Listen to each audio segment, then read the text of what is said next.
Welcome everybody to the Verbringen in honor of Gimmel Tammuz.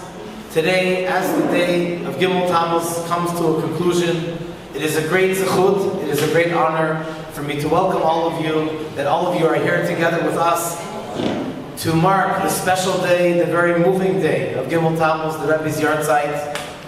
As difficult as of a day that it is, it's a day that the Alter Rebbe himself says that the tzaddik, our Rebbe, has a special connection to us now, today. And therefore, it's important for us to take in this message as we'll be talking Be'ezrat Hashem throughout the rest of the program.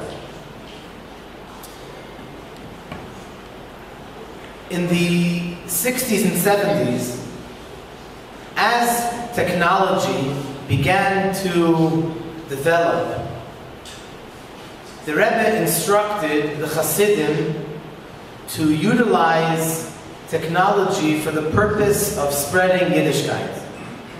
Now, back then you had radio, and then you had television, and then cable television. I remember the video of the guy that came, it wasn't a film, but he came to the Rebbe's Verbringen, and he was doing the live broadcast, and the Rebbe tells him, you can see the Rebbe tells him to say Allouche. And then the Rebbe tells him, that was really deep into the Verbringen, the Rebbe tells him to put the little mashke into the camera. Don't worry, it didn't break. But the Rebbe was very, very revolutionary in many ways, and specifically in this point of utilizing technology for the purpose of spreading Yiddishkeit. And then he said to start having a Tanya shir, a Tanya class, on radio. So you might recognize the set of books called Lessons in Tanya.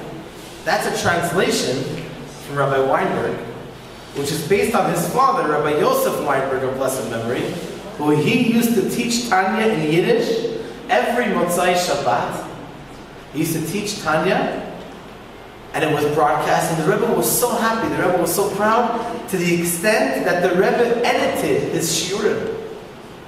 For the Rebbe to take the time to edit a certain shiur, a certain class, that means that it was super, super important. And the Rebbe spoke about it at Verbringens, how proud he was of that accomplishment. And he said that when the Baal Shem Tov wrote in a letter to his grandson that he had an aliyat neshama, his neshama was elevated. A tzaddik doesn't sleep the way we know it to be. A tzaddik sleep is a spiritual experience. As the neshama goes above, and the neshama of Mashiach was in his chamber. The Baal Shem Tov asks him, "When are you coming already?" And the Mashiach answered the Baal Shem Tov, "L'chasheyafutzu, ma'inotecha chutza," like mayanot. When your wellsprings, mayan is a wellspring. When your wellsprings will be spread up chutza, outside to the entire world, then I will come. That's what Mashiach told the Baal Shem Tov. And so there are different interpretations what chutza means, outside. Outside can mean outside, but outside can mean configuratively. That you have inside the shul, inside the Bet Chabad, inside the yeshiva, and then you have outside, where you have other types of influences that are not so positive. And then you bring to those places Ma'inotecha, the well springs of the Baal Shem Tov, then I, Mashiach said to the Baal Shem Tov, then I will come. And so is there a greater way to spread around the well springs of Chassidus than through utilizing the internet, utilizing social media, and all of the tools that we have? Chabad is, in a great sense, number one in all of this. Rabbi Kaiser of blessed memory, he was the pioneer that started Chabad.org in the early 90s, I believe. Unfortunately, he passed away young. But Chabad.org today has become one of the greatest, if not the greatest, website. Our website is based on that. JerusalemChabad.org is based on the Chabad.org website. So Baruch Hashem, we have a wealth of knowledge. And Baruch Hashem, Chabad Rechavia, even in Facebook, close to 2,300 friends. We're celebrating tonight over 1,000 videos on our YouTube channel. And now we're starting to build up, we're not starting, we're putting a lot of effort in building up our Instagram presence. And we have a special barcode, it's also hanging over here on the wall. If anybody wants to sign up and subscribe to our Instagram page, that would be amazing. And Baruch Hashem, with a lot of things planned ahead. Because we believe that this is the way to get out, this is the way to be in the chutzah. You want to be a Chabad house? You want people that are not ordinarily inside to come? So you got to be chutzah. And Baruch Hashem, we're trying our best to act according to those ways that the Rebbe has instructed us.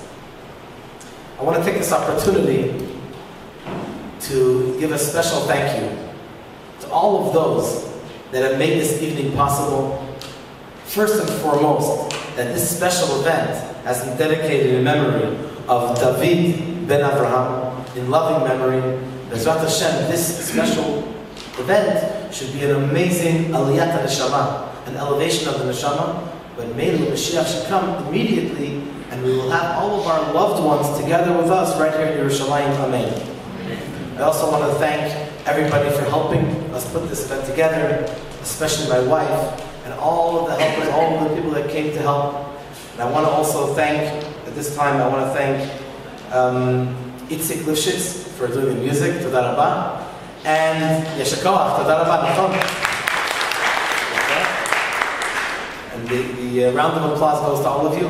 I want to give a big thank you to my Anot and Rabbi and Rabbi Stetner. Thank you for welcoming us, allowing us to have this beautiful farbrengen over here, and it's only the beginning now.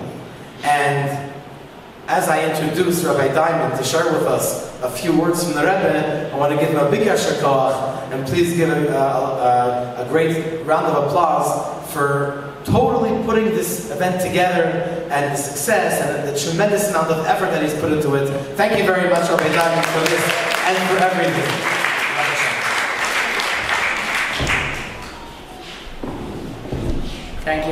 Thank you, Rabbi Goldberg. Our parsha, we learn about the red heifer. And what's so interesting about the red heifer is that it was called the red heifer of Moshe Rabbeinu. It's Moshe Rabbeinu's red heifer. And if you think about it for a moment, probably the only person that had maybe the least connection to the red heifer was Moshe Rabbeinu. The red heifer was meant for people that were impure, but not only that.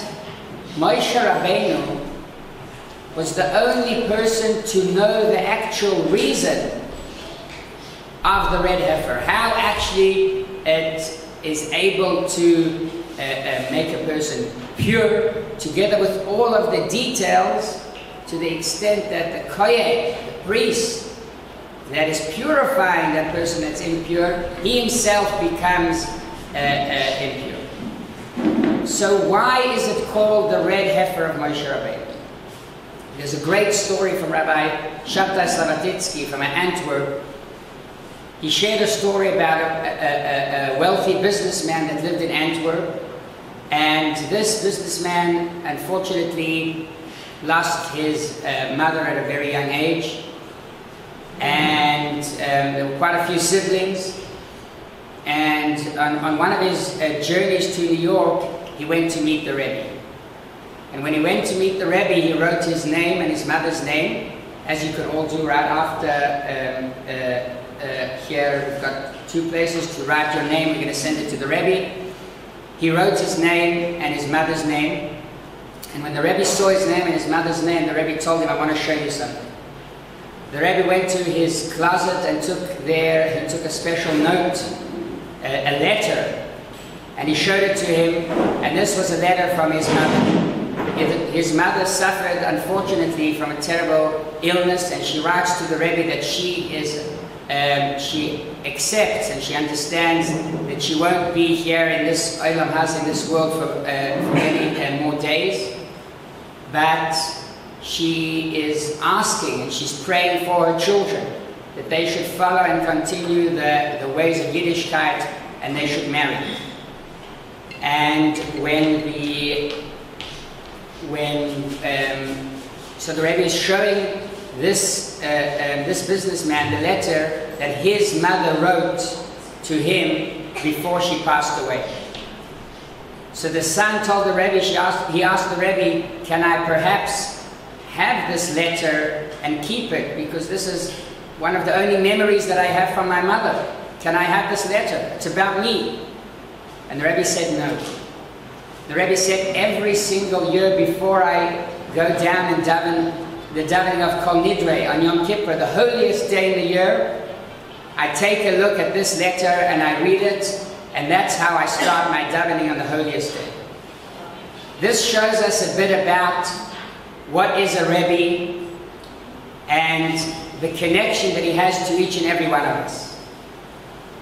This shows us why Moshe Rabbeinu, even though he knew exactly what is the reason of Parah Adumah, it's still called Moshe Rabbeinu's red heifer. And the reason is because if there is some Jew that cannot understand what a red heifer is and what is the meaning behind it, Moshe Rabbeinu does not understand that as well. And if Moshe Rabbeinu does not understand it, so it is his red heifer. We should all take from this idea, this is a minor of the Rebbe, that the Rebbe cares for each and every one of us, and the fact that we know it and understand it, that for itself can give us a lot of bracha and hatzlacha. Thank you. Thank you very much, Rabbi Diamond. As we're taking out the screen, we're going to see a short video of the Rebbe for a couple of minutes. Someone could please turn off the lights. And I want to ask everybody to please put your cell phones on vibrate. In Hebrew they say retet. I don't know if they teach you that in Opa. But I want to give a special welcome to my brother Beryl, who's here from Toronto with his family, and a special welcome to Rabbi Diamond's parents that are here as well. You have a broadcast. It was beautiful, it worked fine. You don't want to lose it. You want to record it so you can hear it again. And I figure the best way you can do it is get it, the Mayan itself, just bring it out to the masses. My father was very much involved with the community. Since he had a tremendous love to the Rebbe and to Rebbe's Sichos and the Maimorim, so how can you just hear it once? You want to hear it again. He would be involved taking tape recordings from the Rebbe's Farbrengens, so people will come to our house in Borough Park to listen to the Farbrengens. And the Rebbe was very, very careful about publicizing the Farbrengens. When my father would take these recordings, he had to do it in a way that at least it wasn't obvious in front of the Rebbe's eyes. It took a while till the Rebbe finally agreed that his Farbrengen should be recorded.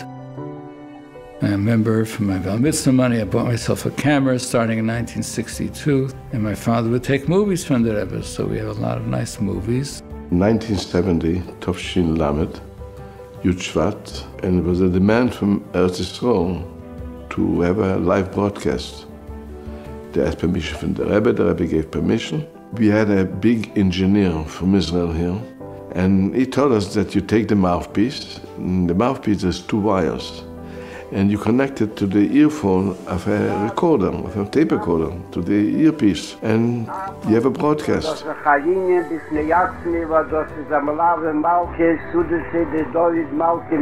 we say in this parsha, B'tzalel ben Uri ben Chum. The Eibusher gave him the knowledge that he needed to build the mission the Eibusher gave him. So we thought we have a system. Next time we had already 8 lines.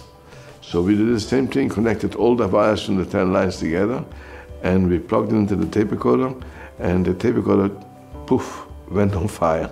Little by little, made many mistakes, and we learned from our mistakes, and we kept building and building until we've had a final system, which was a very sophisticated system. Hello, Philadelphia. Let's do it. Okay. Hello, Toronto. Yeah. Say that. Okay. So I managed. Baruch Hashem, punchline, we had 420 phone lines. and we broadcast to over 600 locations around the globe. The local CBS channel said that they will come to the Farbrengen. I had to devote my time to get them in and spend some time with them and tell them what was going on and give some translation of what the Rebbe was saying. The Lubavitch community, where anniversaries like these are extremely important. So much so that last night's 30th. I showed my father the recording that we had from the report. He used to drive the Rebbe. So on the way home, he mentioned to the Rebbe that the television station was there and they had it on the news that evening. The Rebbe can view it. To our surprise, the Rebbe said that he would like to see it. So we walked into the Rebbe's room. The Rebbe sat there by the table and glanced up and down a couple of times during the view of this report. I'm standing there and the Rebbe asked, "Hast du mitgetanzt b'shas Meise?" So I went something like with my head and shoulders, yes or no, halfway. And then the Rebbe said, "Mistamam ist sicher befreien der Zeit auf Tonnen die Unionen. Und b'shas du bist Tonnen die Unionen, sollst du sehen, mittanzen, und nicht nur mittanzen auf je zu sein, nur mittanzen mit Alemes." It turned out that we had a new job as far as a new tafkid to be involved with these things. And then the next challenge was to figure out how do you get the Rebbe's message out. And I figured the best way you can do it is get it, the Mayan itself, just bring it out to the masses. We want to, get some satellite time so we can feed do a broadcast signal to cable television stations. So from the roof of 770, we were able to see the Empire State Building. We were able to arrange to get access to a window up in the Empire State Building, where AT&T was able to put a microwave dish by the window. And in the Empire State Building was a broadcast center. We were able to give them a cable feed, and that cable feed would be able to go out to the uplink in New Jersey. Whenever we had the Farbrengen to go to turn to the camera people and to say, to say L'chaim, I think that the Rebbe was referring to not just the camera people and not just us that were in the control room, but the future generations that would be watching it for many, many years to come. And that this would have an everlasting impression on untold numbers of people. Okay, that was really nice to see all of the pioneers in broadcasting the Rebbe's Farbrengens. Very, very special. Okay. You may remember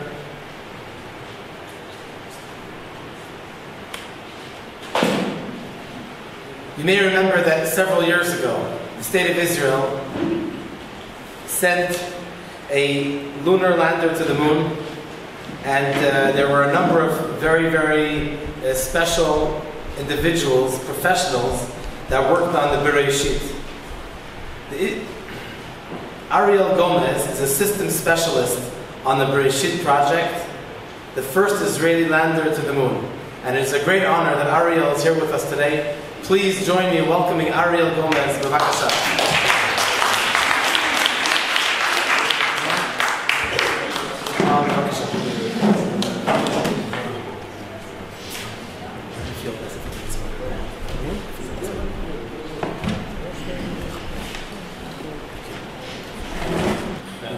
Okay.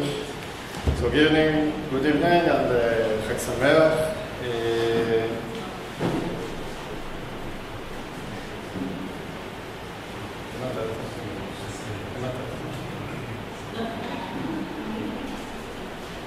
Okay, so I will introduce myself. I'm Gomez Ariel, who is part of the very amazing mission to the moon. It's the first from Eretz Israel, first mission to the moon.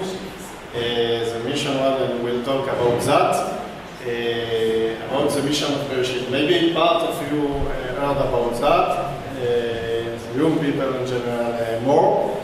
I was part of the team, and we'll see in the engineering team of the Beresheet lunar lander.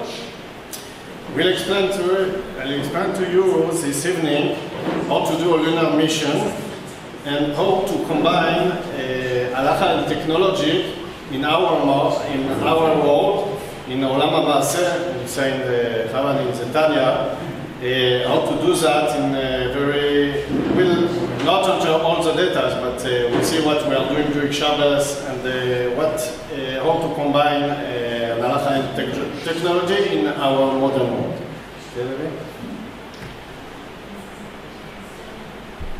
Okay, so first for me it was important to begin. I grew up not here in France.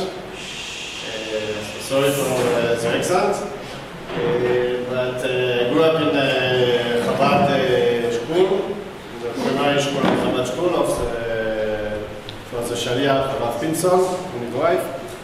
So for us, it was very important, and all this combining of halacha, Torah, and Mada was always part of our life. So we'll begin.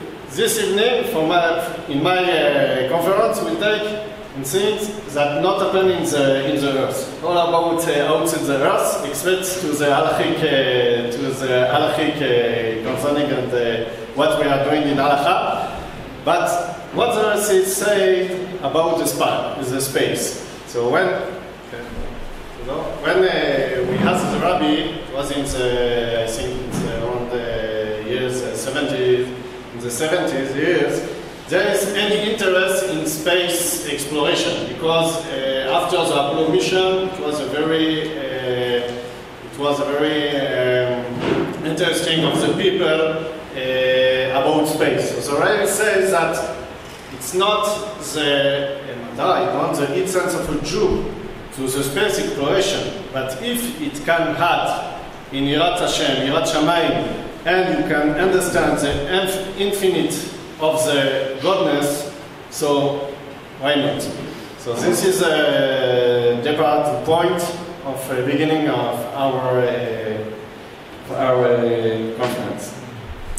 So my conference will be access on the moon, okay, because it was a lunar mission. So some question about the moon, you can see it this evening, the moon.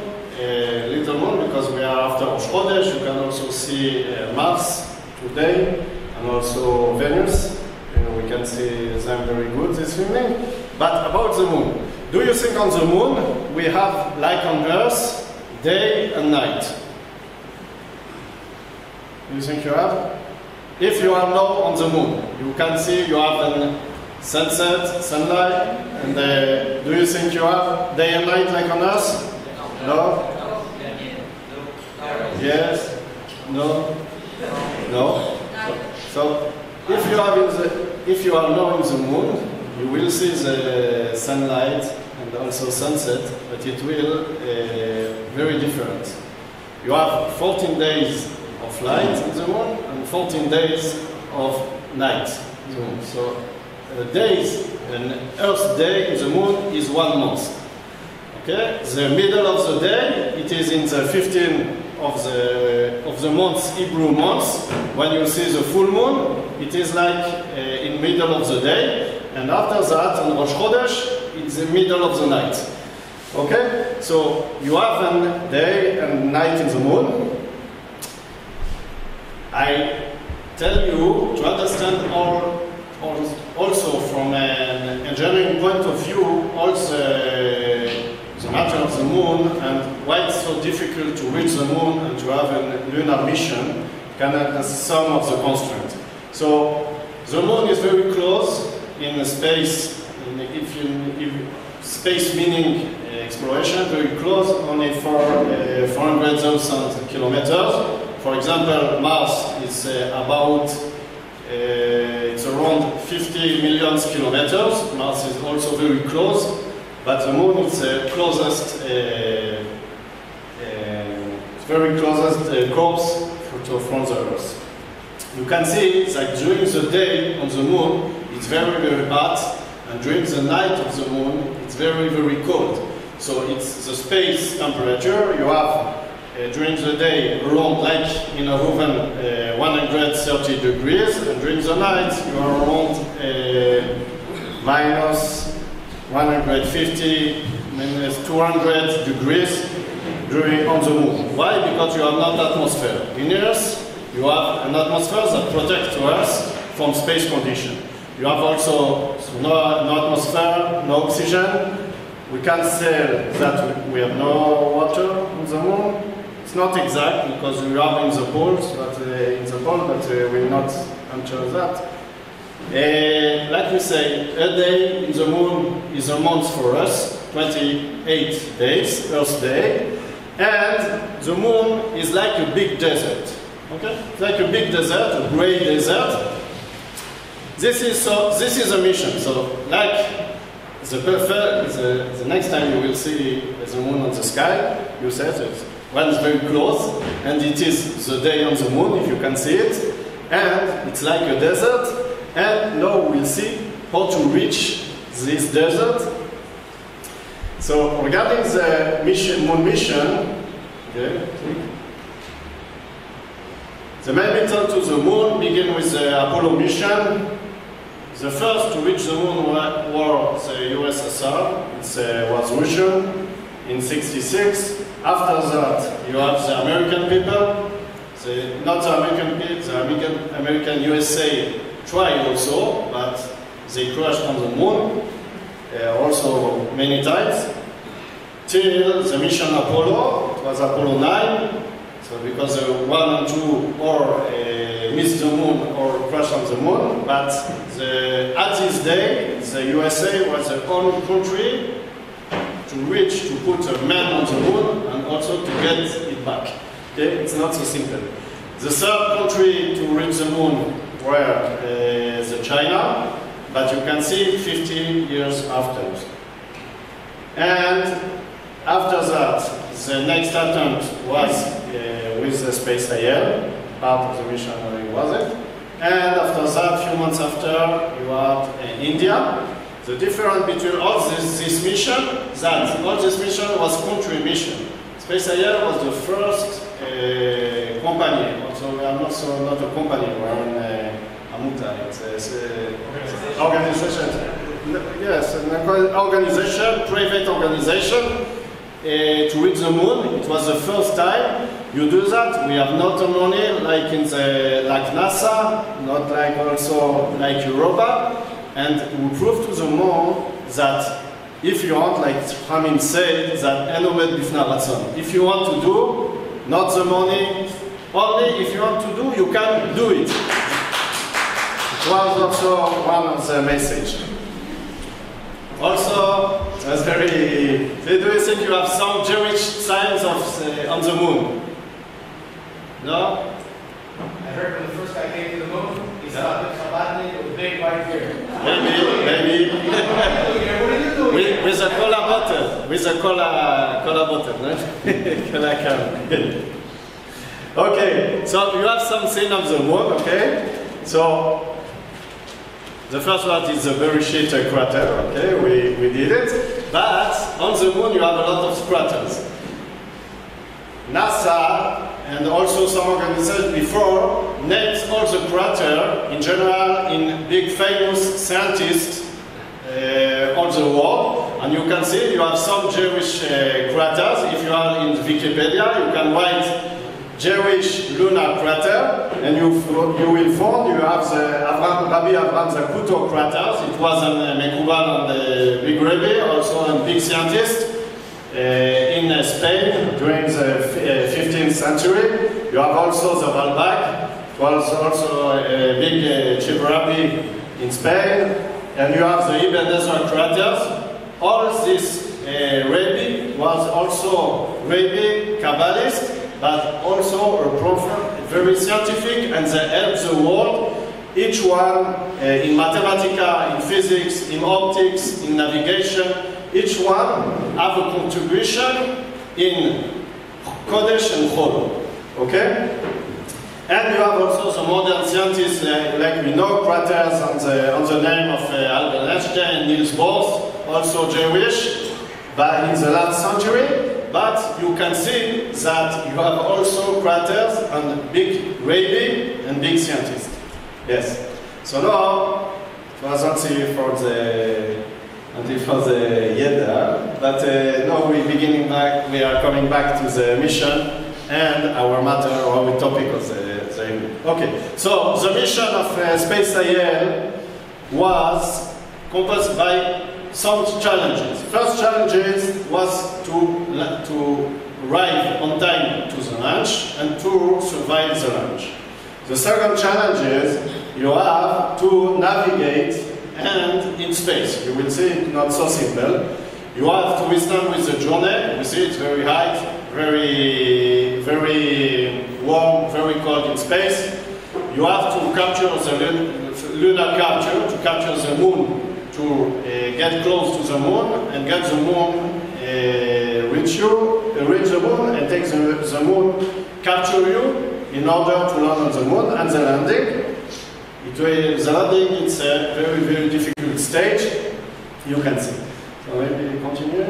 Okay, we have also a scientific mission during this mission. I was part of the scientific mission with the Weizmann Institute, and also was UCLA in the United States, in California, that take part of this experience. We wanted to measure the lunar, if they have some magnetic field on the lunar, because the lunar has very strange magnetic field, and we see that we have some measurements from the Apollo mission and also from Japan mission, but it's very small field. So only on the surface you can measure it. So one of the missions of SpaceIL was also to reach the moon with the Israeli flag, but also to have some scientific in order to bring back for us some data for the scientists of the world. So if we resume, we had to reach the moon, to land on the moon, put the Israeli flag on the moon. We had also to take some photos. Okay, it's very important in space exploration, photos. We had to perform our experience, scientific experience, to send it back, all this data, to the Earth, to the control room in Israel. It was in Yehud, nearby Petah Tikva, when today I'm working there, and to broadcast all our data to all the world from Israel. So you can ask why SpaceIL and what we did that. So we did that for a very simple reason. Google each year is doing some competition. Google have also some is in internet, but they have also a matter to make some evolution, or to make some, we can say that they want to push the humanity to do some things that they never do. Each year they invent a new challenge. So the competition was to reach the moon for private society, university, a school, anything, but not a state, because at this stage only states did that. So for a private group to reach the moon with very limited budget, to perform 500 meters on the moon, to take a selfie. Nowadays, without selfie, it's not worth. So to make a selfie, send the selfie back on the Earth, and the first team that can accomplish that can earn up to $20 million. Okay? It's not all the expense, because our lunar mission was a very cheap mission. It was around $100 million. Okay? So the most challenge of the lunar mission is the finance. How to finance that, to fund. It's an economic project, and you need to find donors, participators, maybe some economical reason to do that, but you need to finance that, and you can see it's not cheap. But this mission was very cheap. For example, NASA are doing this kind of mission for by 10 or maybe by 20 the price of that. So NASA was also very interested to see that the private the private companies can enter in the game in order to reduce the cost. But because for this kind of mission, NASA can do 5 space trips to the moon instead of 1 with the same budget. So for NASA also, and the agency on the world are very interested by this mission because to do that. And nowadays, 2 months ago, you have also Japan private company attempt to land also on the moon. So now after this mission, we show to the world that it is possible to do that. So it was also a very milestone, very important milestone, also to do it that also with very small budget, not so small, but small budget at this time, you can also reach the deep space on the moon. So when we begin, it began around Rechavia, on the bar in around Tel Aviv. The 3 founders they were students, okay, with no money. Also for the registration of the Google competition, you need to have $50,000. They have not that. They need to have a call to the radio in order to fund the first dollars to begin to enter to register the competition. So 3 students with no money begin this project. And you know, at the beginning they talk about, they do some experiments, and after that they form one donor, after another one, and so on, until we reach together the group. Okay, so also beside the scientific and the engineering challenge, SpaceIL have also educational goals. The goals of SpaceIL was also to encourage the young people they have to reach and to accomplish the dream.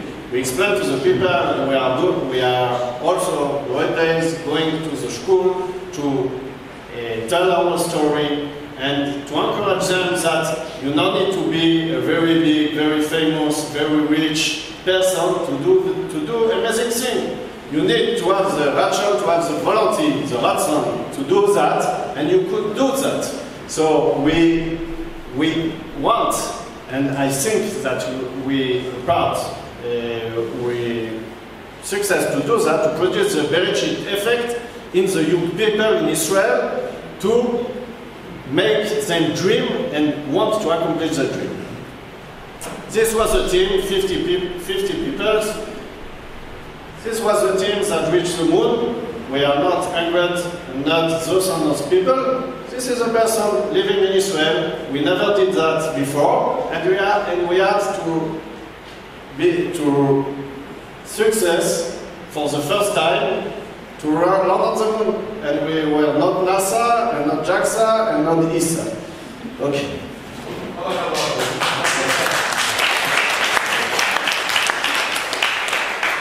So, I promise you to explain, if you want, how to build a SpaceIL, or how to do that. Because we begin, when we said in 2011, the 3 founders have no money. So they go to the first concept to send it was a micro spaceship, or Rechavia in Hebrew, micro spaceship. It's like a bottle of cola. It's very cheap, but it's a very long time to reach the moon, because you need to remember that we have 400,000 kilometers to do. So they understand that the mission needs to be faster. So the satellite grew up and grew up again. In order to reach, it was around 1.5 meters. So this tall, 2 meters, like a big fridge. And because it was cheaper, it was a smaller spacecraft nowadays that was ever sent to the moon. Not because it was the simplest, because it was the cheapest, because we have no money to do that. So we'll explain why also when you have to do no money, you need to think out of the box to find solution and not to be discouraged and to continue to advance. Only the money is important, very important, but it's not all. with no money you can also find some solution, maybe with some risk. You see that also for the landis we pay for that. But we know the risk and we continue with that. So this is the beginning of the construction, and this was the Beresheet of the inside. In the inside you can see also the propellant, the fuel tanks, and all the computers inside. Okay, it was not an habited mission. It was only the mission to send the spacecraft not with men or humans inside. Okay. And the lander had to reach the moon and to rest there. Okay, we not plan to coming back because also another kind of mission. So this was our spacecraft. Remember that in the space it's very cold or very hot. So in general, all the satellites have protection of aluminum in order to keep the warm or the heat. Sorry, to keep the heat inside, or not to be so cold. To keep the heat inside in order to survive the space of the space road. Also, we take with us a temporal capsule. It was like a CD. You can see it inside. A CD like regular CD, and 2 CDs, sorry. And we put it inside Gimmel, Chitat, because my boss was Alex, the team leader was an Chabad, and we got with us also the rock evening, Tfilat HaDerech. We have a long way to do.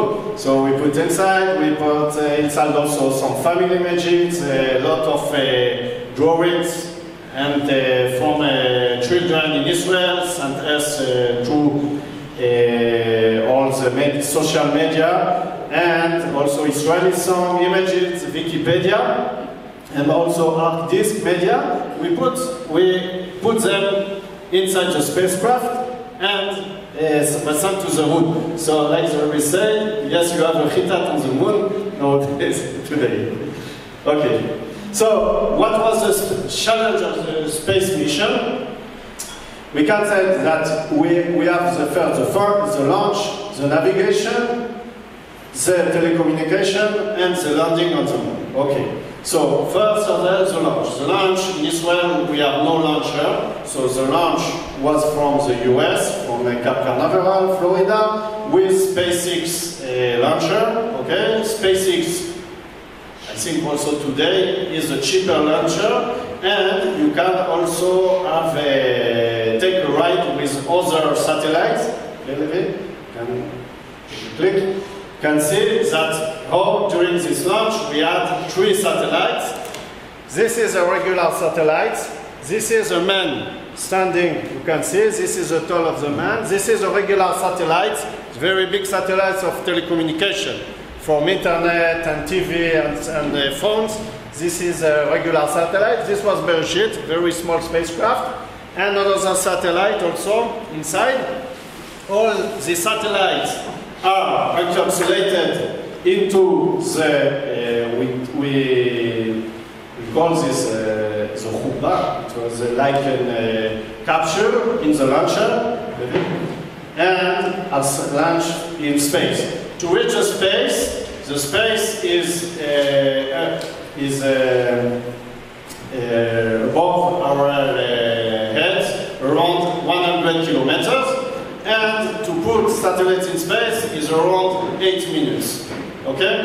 So launch SpaceX, you pay to SpaceX is around $100 million for 7 minutes to put your satellites in the space. It's still, it's not very cheap, but this is a price to get to space. So now you understand why also a space mission is still not cheap. Okay, so when you reach a space, you got outside from the launcher, and you begin your mission. During the mission, you, in general, because we have camera, you can take pictures. Only to understand, to take a picture like this, The engineer, in general, are working 20 hours before to take a picture like that. You need to know where in one day your satellite or your spacecraft will be, which camera will see what you want to picture. You make some simulation, you are writing the codes. After the simulation is successful, you send it to the spacecraft 6 hours before, and you have to wait to see if you don't miss the Earth, the Moon you want. So that next time you will see some image or some from NASA anyway, that you need to know that people's engineering team works at least 1 day or 2 days before to make one picture. Very different from us. So it was also a very beautiful picture from Earth. You can see Eretz Israel with the clouds is from 6,000 kilometers about Earth. And first image of the moon, you can see it. So it was around Rosh Chodesh. So we had the sun behind, the moon and the earth at this kind. So you can see that during Rosh Chodesh, the second side of the moon is of the day, is a light with the light, and our side is on the dark side. So the night of the moon. So that's the reason why we don't see on Rosh Chodesh the moon, because the moon is between the sun and the earth. So the earth is lighting the other side of the moon. And after Rosh Chodesh, on 15 of the month, the moon is on the second side, so that's the reason why you see it full moon with lights. This is the kind of mission that we perform. This is for poor mission or poor people, like our association.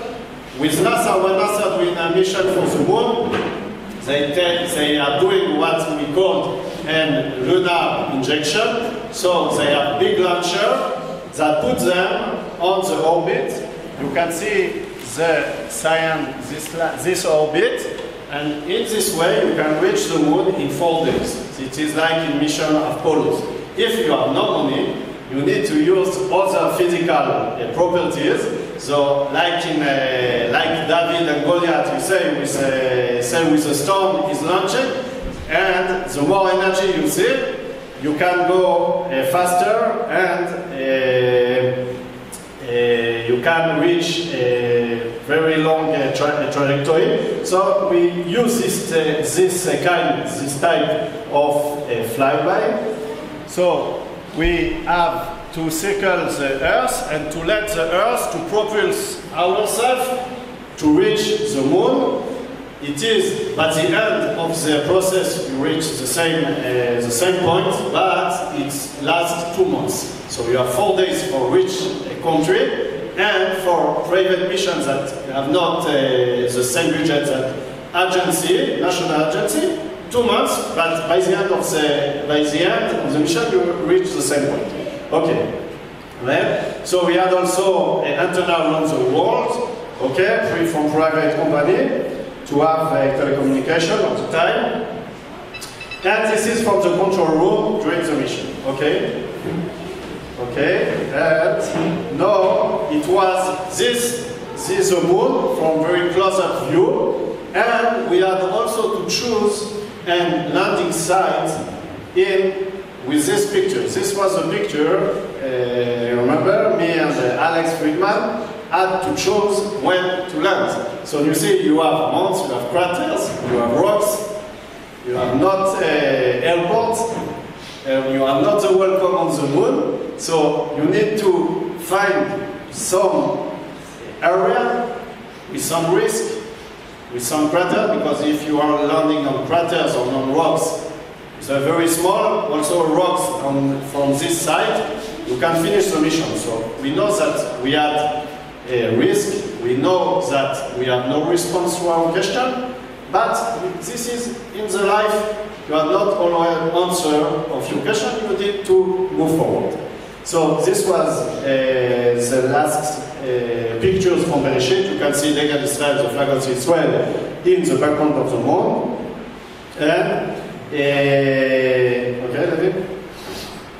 And this was the impact. We have some failure with one of the components during the landing, unfortunately. And we impact the moon surface around, it was 5,000 kilometers per hour, so little fast than we prefer. So you can see, that it was a photo from NASA. This is Beresheet crater, or the impact point. So we are on the moon, but not in one piece. But this is only to understand. So now, and this is, and I will finish with that. So what a Jewish need to do, because it was almost 3 months of mission, and we have some challenges. You know, I don't like to call this issue, because it's not an issue, it was challenges. All you have to do an halachic mission, and we are on Earth, because in space you have not Shabbat, because you have not moon, Sundays or sunlight on the space. On the moon, yes, but in between we have not. So what religious people or Jewish people that want to keep Shabbat during the 3 months of mission in the control room, what you have to do? Because this mission was not an army mission, it was not Pikuach Nefesh. It was a very civilian mission, it was a private mission, so it was a challenge to how to do that. Because we have my boss, Alex Friedman, also Chabad people, and we have religious people like me in the team. So we want to do what you have to do in the control room during Shabbat. Can you control and can you send some comments to the spacecraft during Shabbat? Or you need to keep the spacecraft 24 hours and to come after Shabbat to see what's happening.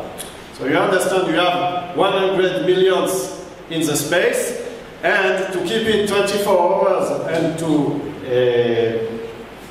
believe that all will be okay, in general it's not to be together. So we had, we had to find some halachic point to do this kind of mission. So the Israeli chef Rebbe, the Gaon Arav Yitzhak Yosef was involved, and we had to innovate some technology, new platform solution in order to manage and to control the spacecraft in the control room during Shabbat. I will not enter all the details, but we use the combination of Grama and Meniat Amonea with new platform, halachic technology platform, and we will see that in halacha concept in order to control, manage the spacecraft. So you can see part of this is Rabbi Rav Shagadan. It was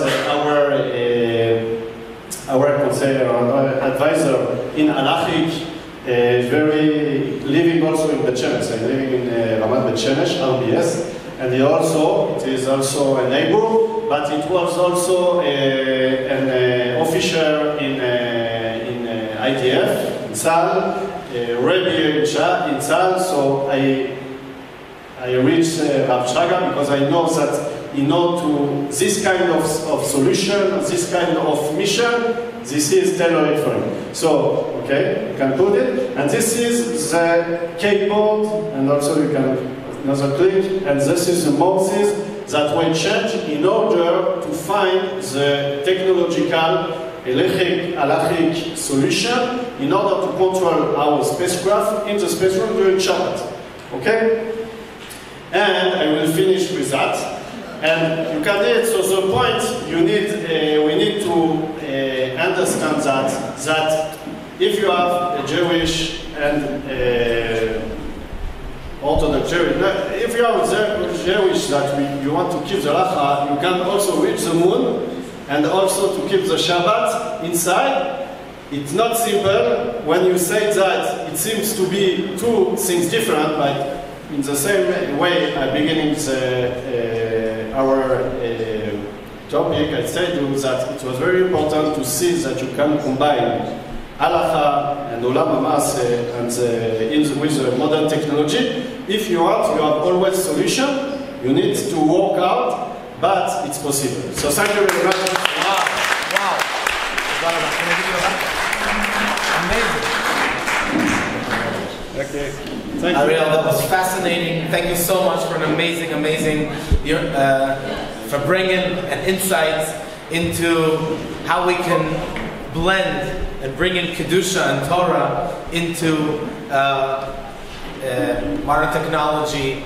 And very soon we're going to hear from Allouche. But before then, first we're going to sing a nigun. It's a Fabrengen. You can say L'chaim, and we're going to sing together Tzama, together with Itzik. Thank you. Tzama, tzama, tzama, tzama.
Now, if I have to say L'chaim, this part of the program is a surprise from Rabbi Diamond and myself to a very special couple.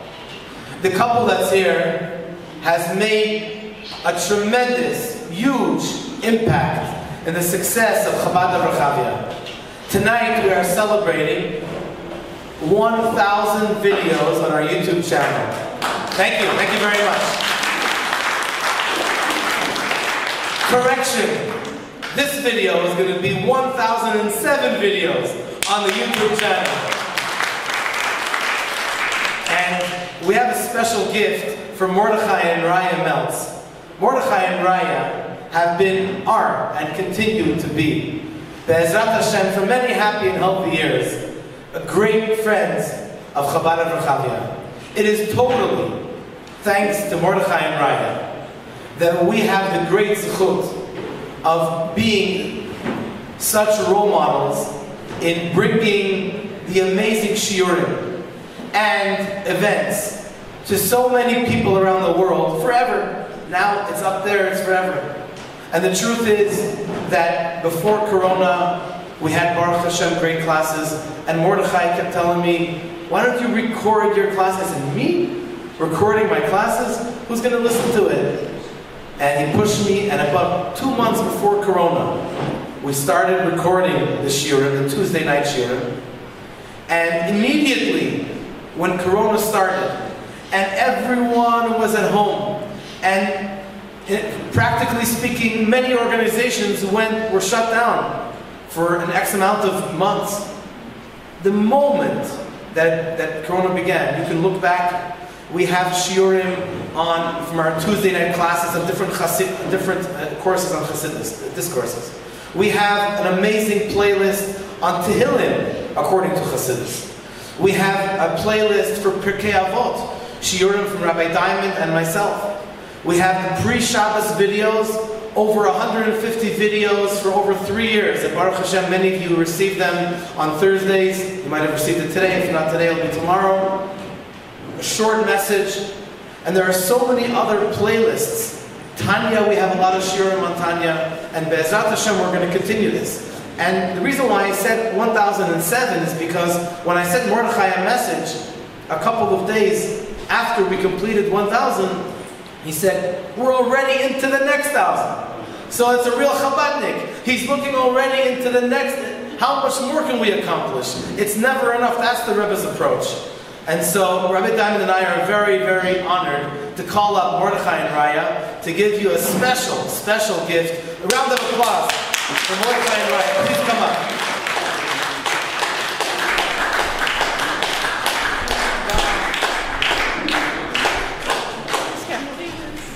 Let me tell you what this is. As a special gift, we have dedicated the YouTube channel from this afternoon and on.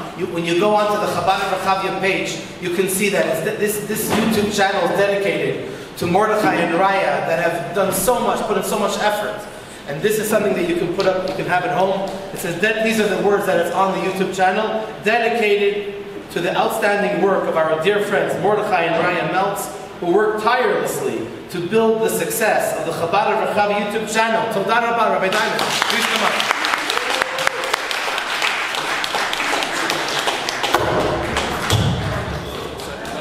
Sorry, you can stand up. You can stand over here. Okay, first of all, let's look at this guy. What's your first name? Esther. Okay, now we're going to look over here.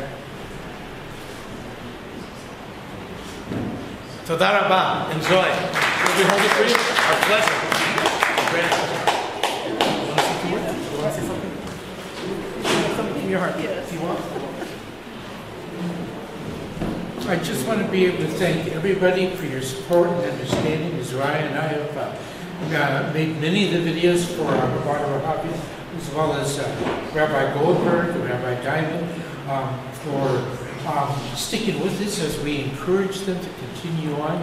Some of these teachings that we've recorded are invaluable, and Ryan and I are proud to be able to provide these so that not only we can enjoy these here in Israel, and be able to be, when we come back on from trips abroad or trips away, that we can still catch up on the teachings, but people from around the world will be able to learn the wisdom of the Rebbe, the wisdom of what Torah teaches, not only today and tomorrow, but maybe several years in the future. Thank you, Rebbe. You're very, very welcome. Thank you, Mordechai.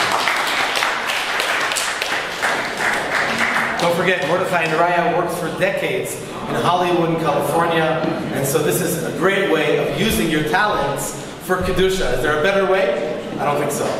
Yasher Koach, Mamash, Kol HaKavod. מאוד מרגש, very, very special. Amazing.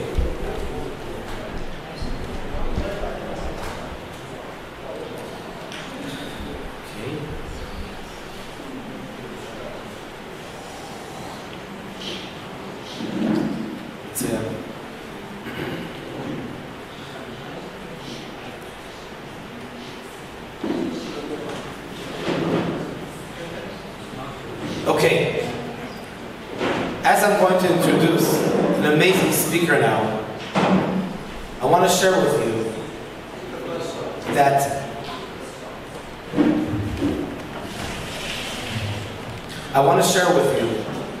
this whole idea of using your own talents is an innovation from the Rebbe. I know that my father, who was an ophthalmologist in Toronto, when he was in medical school, he asked the Rebbe if he should drop out of medical school, and maybe he should be a shliach, and maybe he should go to yeshiva. So of course he did go to yeshiva programs, but the Rebbe told him to stay in medical school and to utilize his talents, to utilize his talents for the service of Hashem. And Baruch Hashem, I'm so proud that both of my parents, namely my father in this case, through his practice, has reached so many people. For example, now, just over the last couple of years, he has a whole group of doctors, most of them not yet from, and they have a weekly or every 2 weeks, they get together and they talk about medical ethics according to the Torah. So it's an out-of-the-box thinking, but it's definitely an amazing way to reach so many people, as we said before, chutza, to bring the well springs of the Torah and the Baal Shem Tov to the farthest possible places. And so it is a great honor for me to invite Michal Allouche, who is a Chassid Chabad, now lives in Rechavia, a dear friend of Chabad of Rechavia. And Michal Allouche, from France originally, for a long time, worked in South Africa. The Israel Aerospace Industries is a leader in both defense and commercial markets. Delivers state-of-the-art technologies in space, air, land, naval, cyber, and homeland defense. One of their head engineers is Michal Allouche, who will share with us the story of his career under the guidance of the Rebbe. It's fascinating. Rabbi Michal, please come up.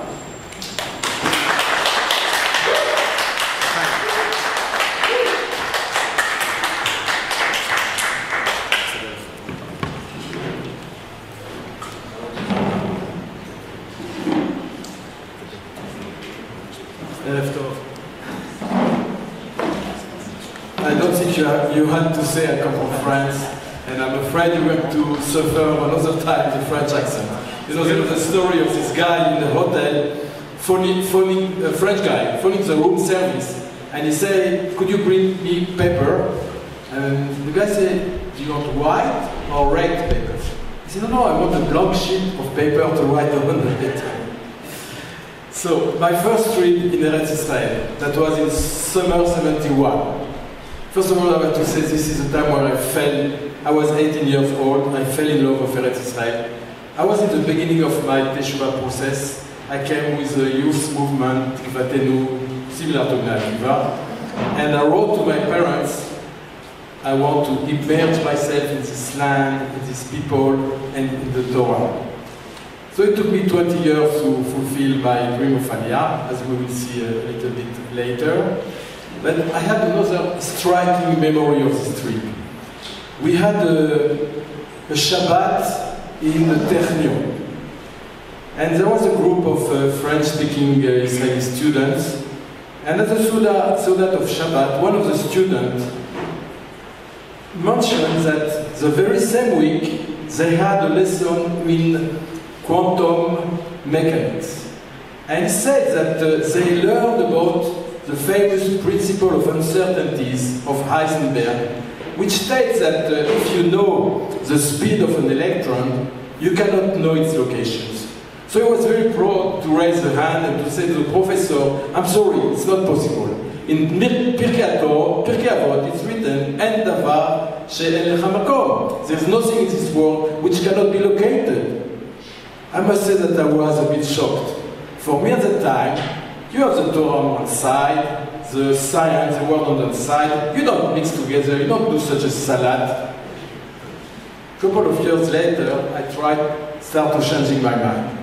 That was when, in Toulouse, France, I started learning Areospace. I was entering the Areospace engineering school, and we had the first Shluchei Chabad arriving in Toulouse, Rabbi Yosef Yitzhak and Esther Matuzov. And they stayed by my wife's house for 1 month, and we saw them living. For me, at that time, for us, I mean, the Rebbe and the Chabad, I'm talking about the year 75, were little known to us. I know, of course, the books of Elie Wiesel, the Hasidic world, but for what was belonging to the past. So when we saw them, when we learned with them Hasidut, we start understanding that Torah, Judaism, is not something that you put in a box and you open from time to time. As I think Rabbi Levi Weinberg was asked once to say, how can you put Chabad in 3 words? And he says that En od milvado, there is no existence beside Hashem, which means that, of course, Torah and science are the difference, but I would here maybe quote Rabbi Steinsaltz, who says that there is 2 books. One book of the Torah and one book of the world. And HaKadosh Baruch Hu wrote these 2 books and speaks these 2 books. Of course, the science is dealing with why, with how, while the Torah is dealing, and religion, Torah is dealing with what for, what is the impact, what do you need for. And in fact, we could see that that was a question that the Rebbe was asking all the time. Yes, we can learn from everything from the world, from any area in life, of course from science, from technologies, but how do you use it in Avodat Hashem? What do you do with that? And that is I think, something important as an introduction to what I'm going to say now. But let us go back to Toulouse. We got married. As usual, we send an invitation to the Rebbe of the wedding, and we get back a bracha that the Rebbe used to send to Radon and Kala. And that was our very first kesher with the Rebbe. Then we decided to go to the Rebbe for Tishri. That was in Tafshin Lamed 78. And we arrived, my wife and myself, and the little baby. I'm afraid this little baby became a very well woman who's here tonight.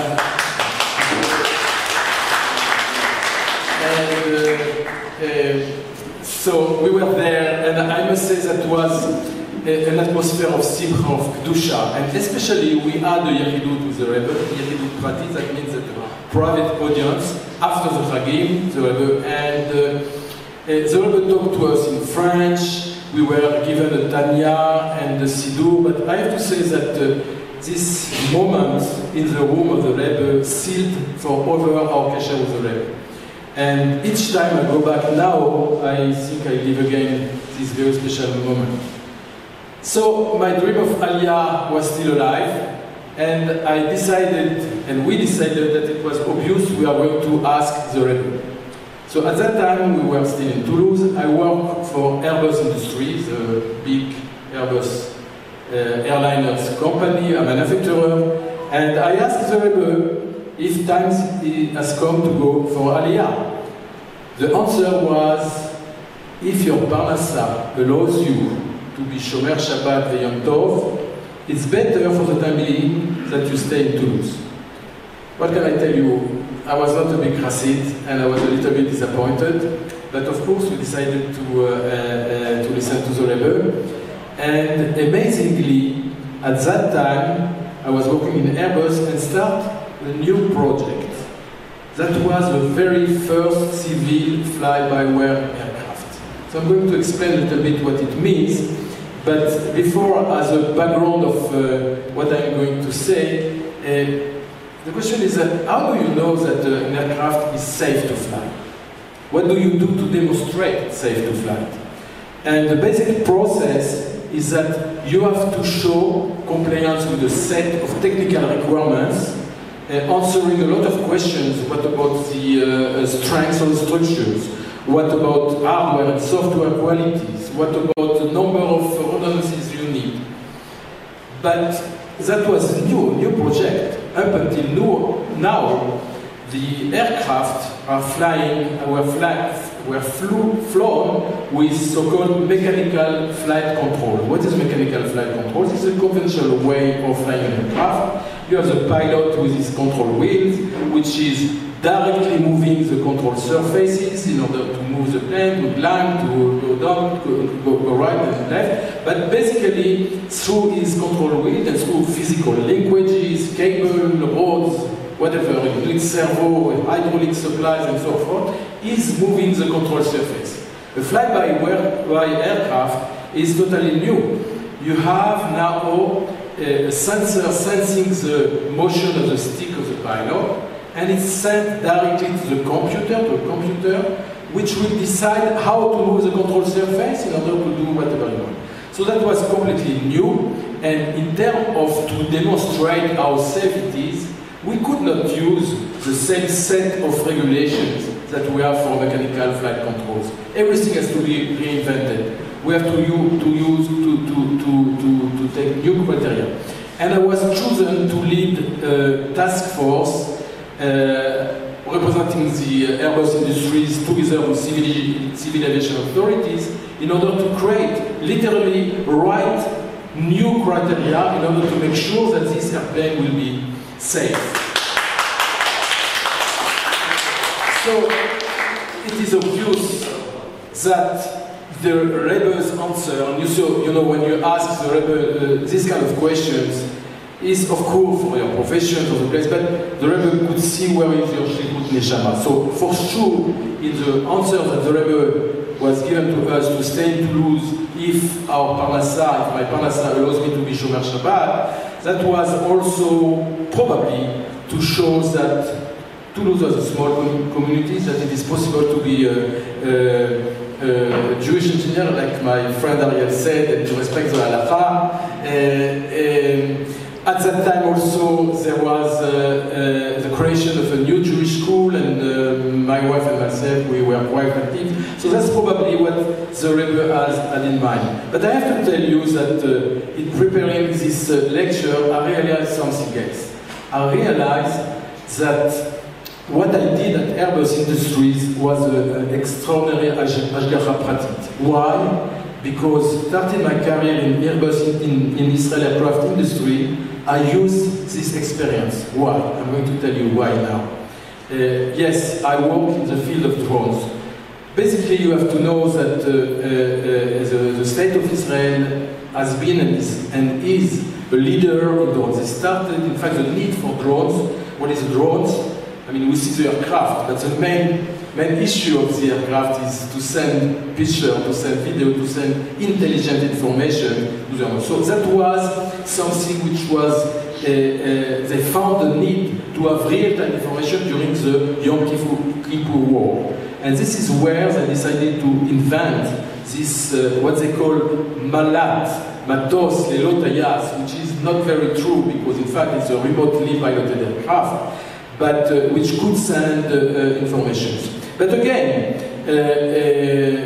we had to deal with the safety. You don't want this aircraft to fall on your head. You want to make sure they don't collide with other aircraft. And again, that's what I just said, that this experience in the Airbus industry helped me, was that in fact, we could not just cut and paste the civil aircraft requirements. There is different issues to be dealt in terms of flight safety. First of all, there is no pilot on board, so how do you do to see around? And also, you know, one of the basic rules in showing that the aircraft is safety is to do a kind of risk assessment, which means that you analyze all potential failure. I can guarantee you that an aircraft is safer than a car. So you do a risk assessment, envisaging all possible failure conditions, and you have to show basically that the more severe is the failure condition, the lowest the probability of failure could be. And for an Airbus like an aircraft like Airbus, you have to show that catastrophic failures cannot occur more than 1 per billion of hours. Now the question will be, and we had a lot of debate, should we take the same for an unmanned aircraft? I mean, there's no passenger on board. Most of the time, if it crashes, it could crash on an area with no people, depending where it flies. So at that time, there was a lot of international committees, first of all in NATO, to set up new rules, new flight safety standards for unmanned aircraft. And I was chosen to be representing Israel in this working group. And I pushed in the direction of what you know at Ariel. Of course, there was a big interest from IAI to have a representative here in order to influence this center, to make sure that our products comply. That was also a big marketing advantage. And that is one thing. The other point was in the civil field. There was also an organization in Europe, Eurocare it's called, which is creating new standards. And I was chosen as the chairman of the working group in this group. And I could also create this new standard, and I'm still doing that today because there's so many things to leave, even though I've left II and our private expert consultant. But it's interesting because, you know, in the Gemara there is a principle which is called Shachiach Ezeke. It is a risk, a frequent risk. And this is a question that the Rechavim are asking in the Gemara, which is very similar to what we are doing when we analyze the risk of an aircraft. We try to see how frequent it is. In order to lower the probability, of course, you have to have a redundancy. One computer is not enough. You have to have several computers. You have to solve this kind of question. What happens if you lose a leak? Are you able to bring back the aircraft home? What happens if you have an engine failure? Can you glide the aircraft and get to an emergency site? So a lot of questions are asked. But this, again, I'm realizing that the fact I stayed in Toulouse upon the advice of the Rebbe helped me up until today to become, I think, an expert in this field, in the field of unmanned aircraft. So that has been a lot of interesting facts. Now, I still don't give up on my dream of Aliyah, and in '85, while we are still in Toulouse, there is a fighter project in Israel, which is called the Lavi aircraft project. Some of you may have heard about it. And as a matter of fact, that was will of the state of Israel to be independent, not to be dependent on France, who stopped selling Mirage, not to be dependent on the Americans, and therefore the Lavi project was born. So that was an opportunity for me to make Aliyah. I had already a lot of contact in Israel, and I was offered a proposal of job.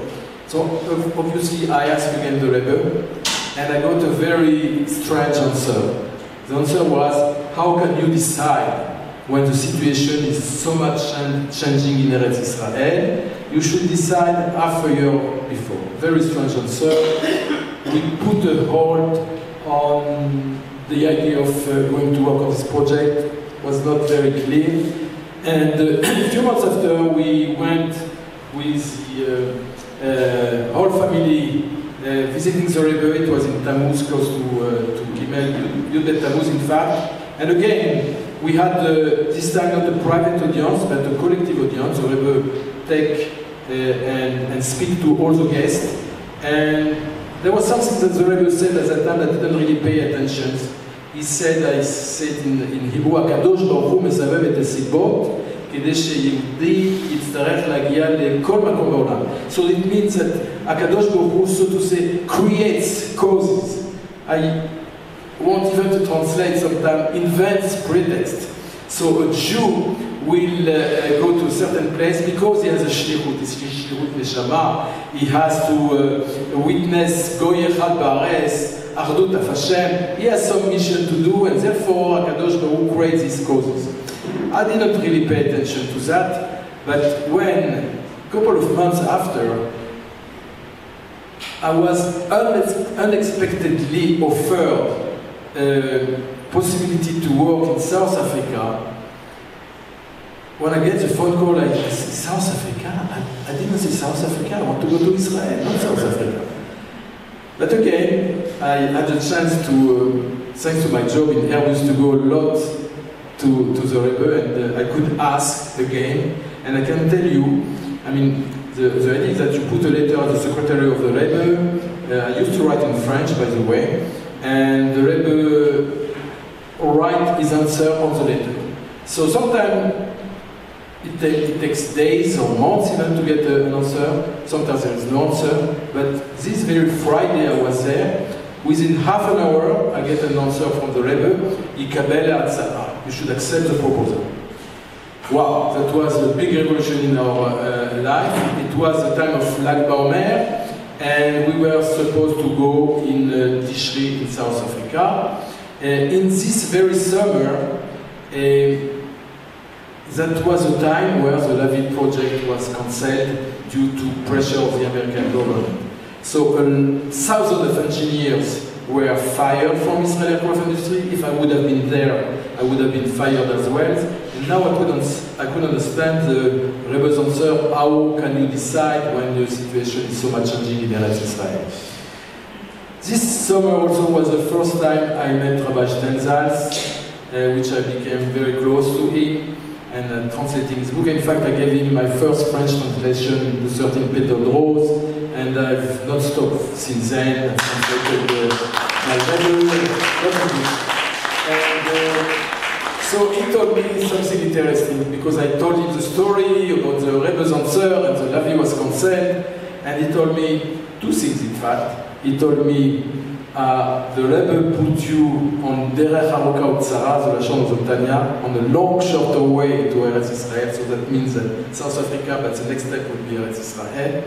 And he says that maybe it's a good occasion, Lilmod B'makom Acher, to learn in another place.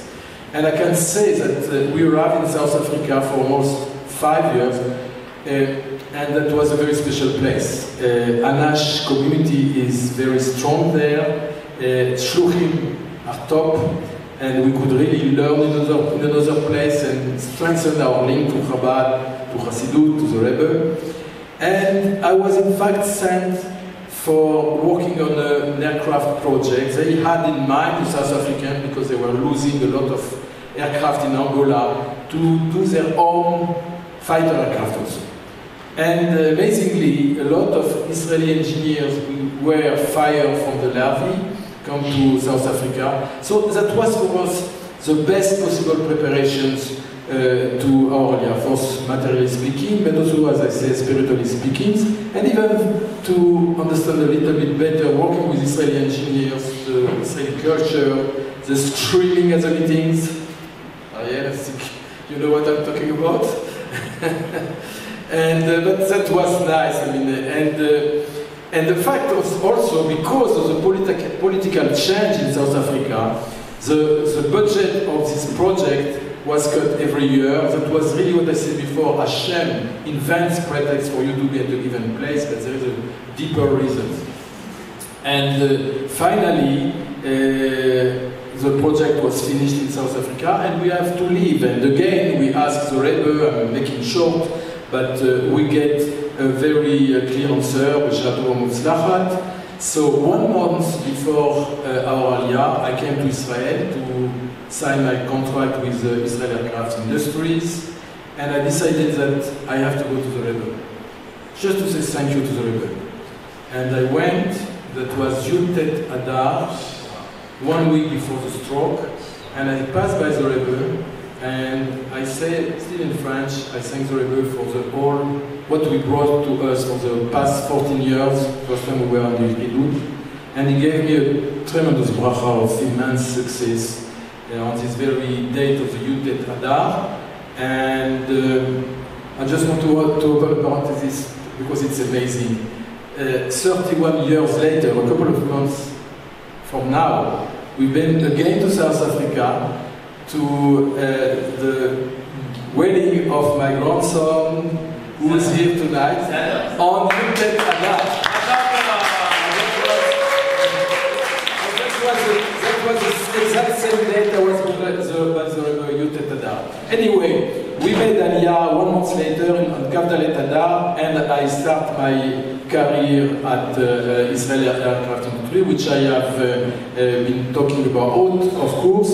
And what I want to say now, beside what I said until now, is that what I learned from the Rebbe all these years. And I would like to say perhaps 3 things. First, this idea of En Od Milvado. Secondly, Akadosh Baruch Hu Mesavev et Hasibot, which means Akadosh Baruch Hu creates cause for you to be at a given place. So don't look only at the external reason where you are on such a place. It's always a deeper reason. And that is a kind of obsession for me each time I travel. And the second and the third idea is what the Rebbe told us about being a proud Jew, and especially in front of the Goyim. And I'm going to say a few stories and few things around this stuff. First of all, En Od Milvado. This can also be understood that, as I said at the beginning, there is nothing which can be out of Torah, out of Judaism. There is always a way to apply the Torah and to search for Avodat Hashem. And I was, of course, very much interested by what the Rebbe said of what can you learn from an aircraft. So the question is, how can an aircraft could fly? I mean, everybody knows about the apple of Newton. If you take an apple, it will fall down in the air. So how can you create a force that the aircraft will be able to take off and stay in the air? So in fact, you have four, as that's what Rebbe was saying, you have four forces in an airplane. You have the thrust of the engine, which is pushing forward the aircraft.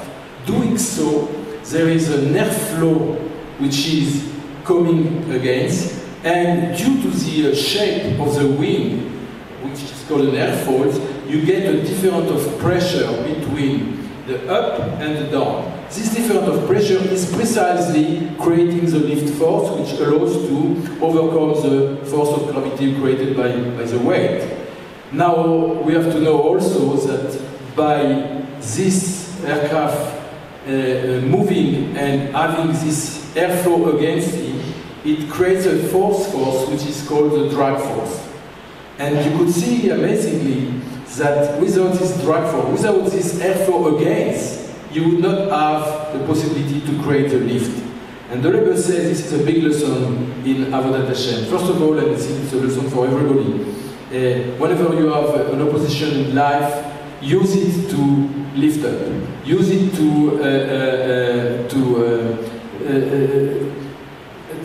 to be stronger and to go higher. But this is exactly what we are saying in Kriyat Shema every day. Ve'ahavta et Hashem Elokecha bechol levavecha. It should have been bechol livcha. And Rashi said, Shnei Yetzirecha. You have to use your Yetzer Hara to create this lift force and to go higher and higher. The second thing I said I learned from the Rebbe is Akadosh Baruch Hu mesaver et hasibot. So as I said, I've been traveling a lot in these international committees, and every time I traveled for professional reasons, I was looking for a deeper reason. And there's always a way to look at the Hashgacha Pratit in these travels, meeting a Jews, whatever. But I want to mention a little story, which I was sent by IAI to a big European conference to talk about drones and drones flight safety, my field of expertise. But the problem is that, first of all, it was in a remote place, Allouche, in Czechia, and it was on a Friday. So for sure, I had to stay on Chabad. Fortunately, I discovered that the president of this small community is a from guy. So he told me that I would be welcome to be there for Shabbat after the conference. And I stayed there for Shabbat. We didn't have a minyan, like he said. There was a young man with long hair, and I asked him, what is your name? He said, Daniel. And I told me, this is probably the name you got at your Brit Milah. And soon enough I understood that he doesn't know what I'm talking about. It happens that he's from a Jewish mother from Russia, he doesn't have a Brit Milah. And the whole Shabbat I was trying to talk to him, but I had the feeling that I'm talking to a wall. Nothing. I left this place, you know. I like to quote Megillat Esther, you know, and especially this trip, we were very much welcome. I mean, from Prague to Olomouc, the whole delegation was put in the presidential plane. So I said to myself, like Mordechai said to Esther, "Umi yodea in le'et kazot ligat lamalchut." But Motzei Shabbat, go back to Israel, and I feel very, very bad. I think I failed my mission. And then 4 years after I want to read it, I get a letter from this president of the community, and he told me like that. You probably remember Daniel, the boy with red hair. You were discussing with him his Brit Milah and his future. I have to inform you with joy that he's studying in Vienna, in a yeshiva. He doesn't now have any dreadlocks, and he's wearing his kippah, and it's kosher. And he has done his Brit Milah. So you see, sometimes you simply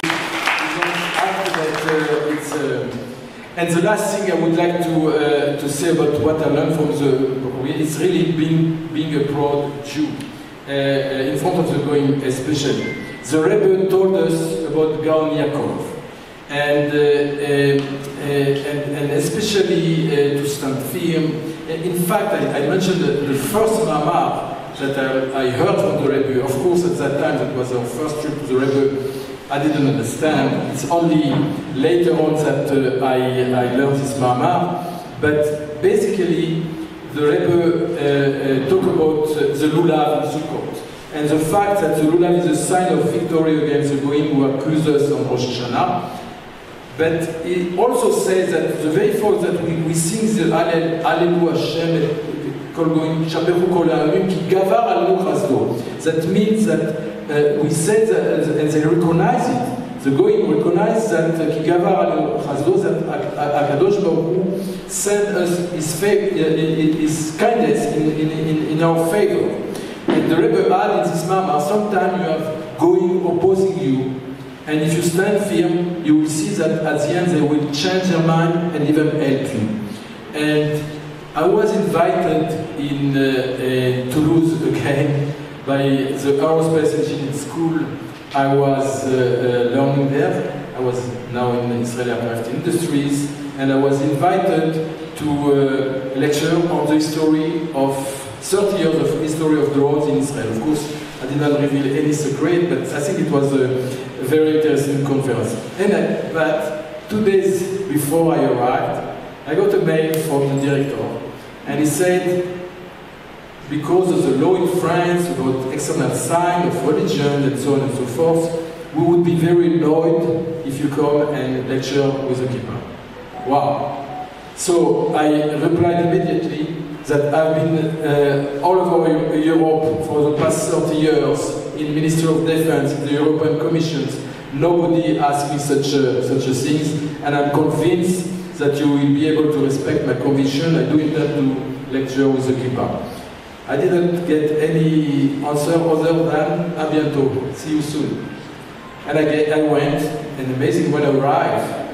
First of all, I went to see the place, the theater, to prepare the lecture, and I was welcomed by the director, who apologized for having sent such a mail.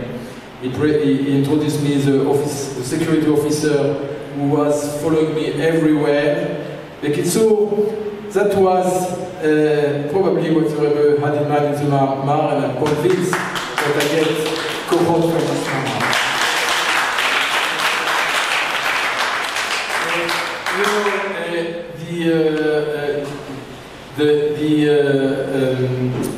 The second thing I want to say with the Goyim is that, as I said, I was a chairman of a working group in Europe, in Eurocae, and having been very active in this group, they offered me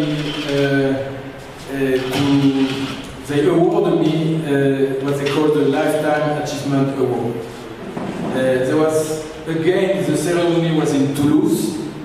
There was only one little problem. This ceremony was on Shevish and Pesach. So I didn't know what to do, and of course I asked the Rav, and he told me that it's going to be a big Kiddush Hashem, so obviously you should go by not transgressing, of course, any halacha of Yom Tov or of Kashrut or whatever, but you should go. So the way it goes in this kind of ceremonies is that they have a big dinner first, and then there is a award ceremony. So what I can say here, but if you could see it here. So of course we arrived late after they had their dinner, but they were still in the desert. It was Pesach. We could not even drink a glass of water. And then come the time of the speeches, and they introduced me, explained why I get the award, and so on. And then it was my turn to speak. So they offered me to speak with a micro, and I said, sorry, I will speak without micro. And I start explaining them. First of all, I explain them the notion of praise Hashem, and I say that sometimes in this kind of circumstance we have a bracha, she'reyanu, and I say I came late because tonight is Pesach, and that's also why I cannot use a micro, and I spoke with a micro. I quote a few things also again, and I said, I think it was, I suspect it was a Kiddush Hashem.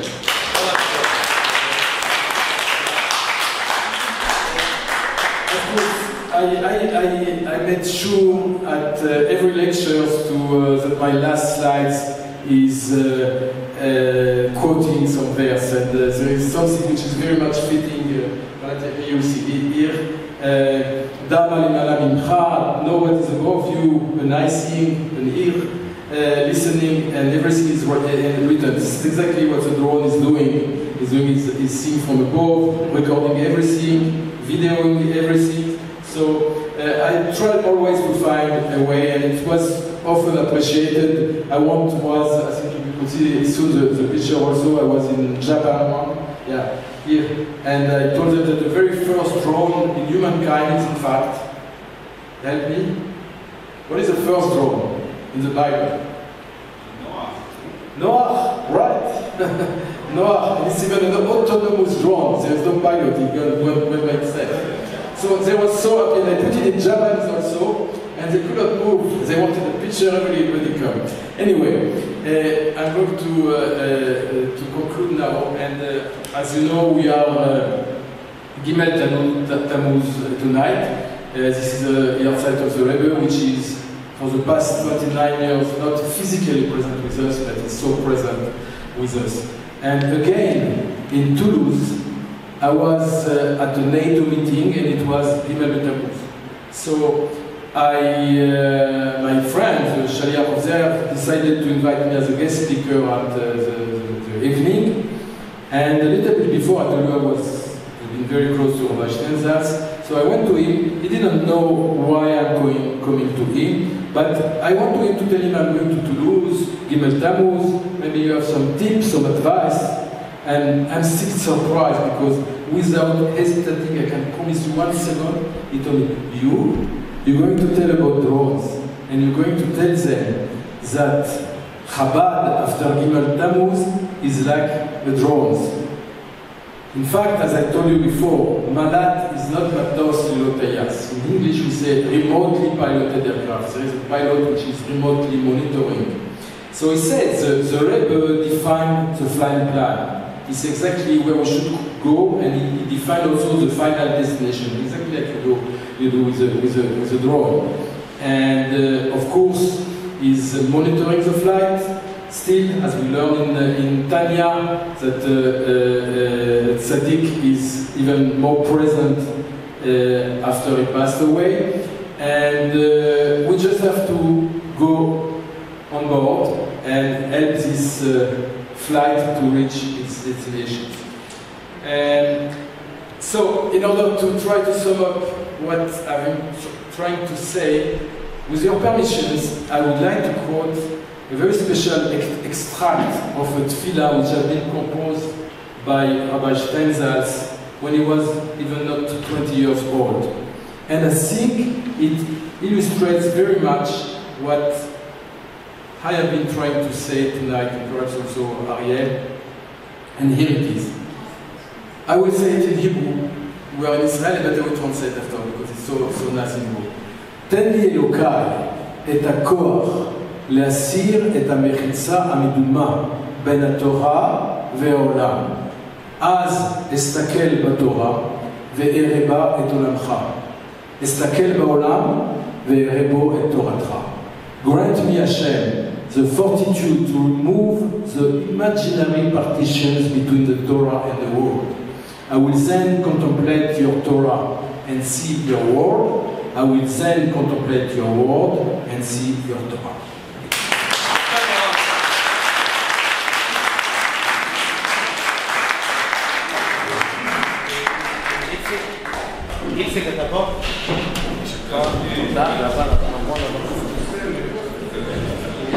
That was amazing. Big Yashar from Allouche. Yahrzeit Mamlachto. Bezrat Hashem, הרבה הצלחה בריאות. Amazing. All הכבוד. תודה רבה. In a few minutes, we're going to daven Ma'ariv. Thank you so much for coming. It really means so much to us. And of course, please help us with developing our Instagram presence.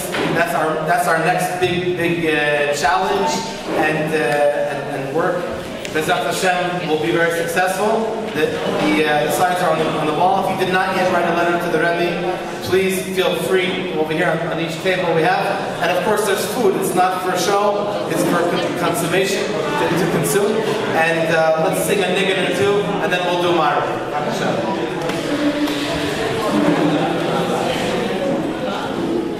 Please sing along.